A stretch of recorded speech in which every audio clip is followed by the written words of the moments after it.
ఇంట్లోనే టీ మనమే ప్రిపేర్ చేసుకోవచ్చు. ఎందుకంటే చలికాలం వస్తాంది కాబట్టి. చలికాలంలో దగ్గు, జ్వరము, జలుబు ఇవన్నీ వస్తాయి గదా! అలా లేకుండా ఇంట్లోనే మనమే ప్రిపేర్ చేసుకోవచ్చు. ఏం లేదు సింపుల్‌గా, ఈజీగా టీ పొడిలో చెక్క, లవంగము, దాల్చిన చెక్క, శొంఠి వేసుకొని అన్నీ పొడి చేసుకొని ఇలా టీ పొడితో సహా మిక్సీ పట్టేసుకొని మనం రెడీ పెట్టుకోండి స్టోర్. ఎలా అయితే డైలీ టీ చేసుకుంటామో అలా టీ చేసుకొని ఒక బాక్స్‌లో గానీ, లేకపోతే ఒక గాజు సీసాలో గానీ ఇట్లా పెట్టుకోవచ్చు. ఎప్పుడు కావాలంటే అప్పుడు మనం టీ తాగుతాం కదా మార్నింగ్, ఈవినింగ్. అప్పుడు ఈ పొడిని ఏసుకుంటే సరిపోతుంది.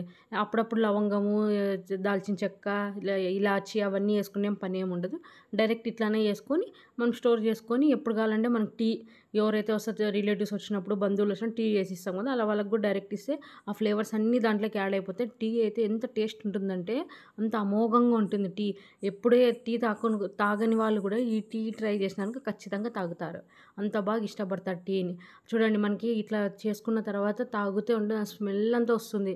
ఇలాచి, దాల్చిన చెక్క, లవంగము, శొంఠి ఈ 3 మిక్స్ చేసి పెట్టినాం కాబట్టి టేస్ట్ మాత్రం సూపర్ ఉంటుంది. అలా టీ చేసుకోండి. వేడి వేడిగా తాగండి. ఎంజాయ్ చేయండి. టేస్ట్ మాత్రం వేరే లెవెల్ ఉంటుంది. కోల్డ్, కాఫ్ అన్నీ ఎగిరిపోతాయి టీ తాగితే. ఆయుర్వేదిక్